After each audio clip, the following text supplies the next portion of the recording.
Hello les amis, j'espère que vous allez bien. Alors comme vous le voyez, hein, j'ai mis mes petites moustaches, mon petit chapeau et puis mon petit col pour faire le cuistot, pour vous parler des fruits et légumes, comment les consommer pour qu'ils soient le plus détox possible. Donc on va commencer par la notion d'épluchage. Bien sûr, une détox qui intoxiquerait porterait bien mal son nom, on est bien d'accord.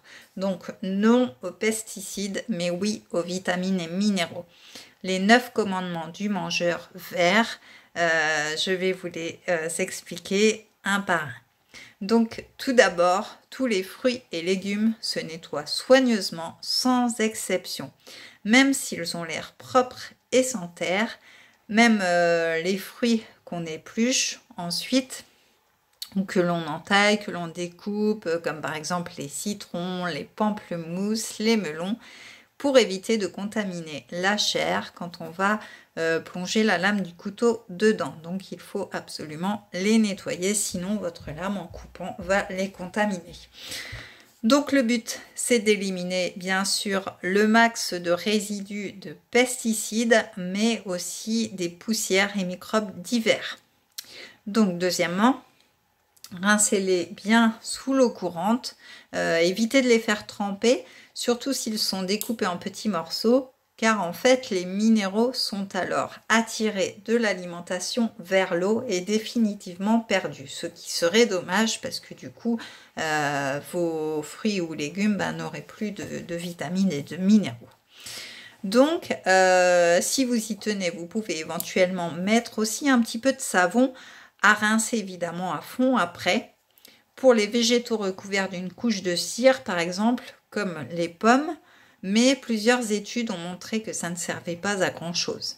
En tout cas, jamais d'eau de javel, bien sûr. Donc le conseil de ne pas faire tremper souffre à 3 exceptions. Les végétaux qu'il est difficile de rincer à fond dans tous les coins, soit parce qu'ils se présentent en plusieurs couches, ou soit parce qu'ils sont très cabossés, donc abîmés.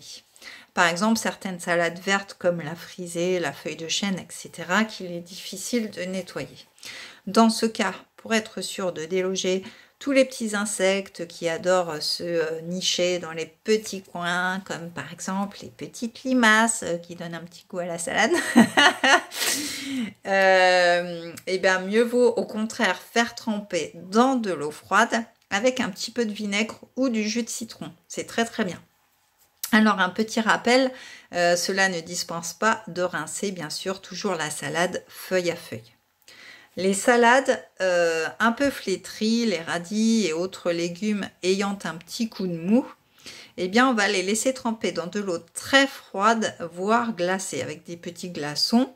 Ça va les requinquer, leur redonner du croustillant et de l'assurance. C'est le principe de l'osmose. Donc les fruits non bio à la peau très tendre et que l'on n'épluche pas, type framboise, pêche, abricot, etc. Oui, ils vont y perdre du parfum, mais pas mal de pesticides aussi. Donc je vous invite vraiment à les nettoyer. Ensuite, troisièmement, les fruits et les légumes bio peuvent se consommer avec la peau lorsque l'aliment s'y prête. Par exemple, des pommes, des carottes, des courgettes, des concombres, que la peau est impeccable et qu'elle vous fait envie. Bien sûr, en la nettoyant toujours. C'est l'idéal car on profite aussi de nombreux minéraux et fibres présents dans la peau, justement.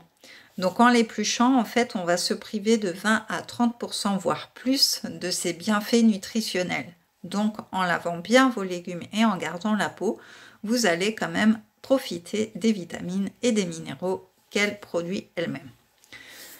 Donc ensuite, pelez le plus finement possible si vous pelez vos légumes, parce que une forte concentration de nutriments bénéfiques se situe également juste sous la peau. Ne vous en privez surtout pas. Tous les fruits et légumes à la peau tendre peuvent se passer d'épluchage, bien sûr. Si cela vous paraît bizarre de manger par exemple un concombre avec sa peau, commencez par éplucher une bande sur 2. Déjà, l'effet sera très joli et en plus, ce sera très bon. Ensuite, pour les gros légumes en rond, genre les salades, les choux, etc., éliminez les feuilles extérieures. Parce qu'elles ont été aux premières lignes de la manipulation, elles sont passées de main en main, peut-être tombées par terre ou en contact avec les cagettes traitées. Donc, éliminez bien les premières feuilles. D'ailleurs, personnellement, les feuilles vertes, j'aime pas ça. Je sais pas vous, mais moi j'aime bien les petits cœurs jaunes, c'est très bon. Donc voilà, après chacun ses goûts. Si vous êtes adepte de la cueillette sauvage, quand vous vous promenez, oh, des belles petites mûres, des beaux champignons, etc. Et c'est vrai que ces spots de champignons ou ces kilomètres de mûres sont bien tentants. Donc, méfiez-vous quand même des végétaux à ras du sol. Ils peuvent être contaminés par de l'urine d'animaux, par exemple des chiens qui se promènent et qui font pipi dessus, et véhiculer une bactérie embêtante. Donc, privilégiez ceux qui sont en hauteur, c'est beaucoup mieux. Par exemple, les murs sur les haies, etc. Ensuite, éliminez sans pitié une large partie autour d'une blessure de fruits ou de légumes. Vous savez, quand les fruits sont abîmés, vous avez une bosse et tout. Donc, il faut vraiment éliminer plus que la pourriture. En fait, c'est forcément un repère de microbes. Et dans le doute, jetez-le directement. Et neuvièmement, puisque je vous ai parlé des 9 commandements, brossez soigneusement les champignons et coupez largement le pied. Parce que le champignon, en fait, c'est de la chaleur plus d'humidité, ça égale de la pourriture et ça égale du champignon. C'est un peu cru dit comme ça, mais songez-y. Or, qui dit pourriture, même noble, dit risque de colibacille. Donc soyez rigoureux lorsque vous préparez à manger, surtout ce que vous destinez à une consommation crue. Donc maintenant, je vais vous faire un récap sur les fruits. Ils fournissent des éléments tamponnants bicarbonate extrêmement précieux pour l'équilibre acido-basique. Donc ça, c'est vraiment bien pour votre estomac, pour votre équilibre.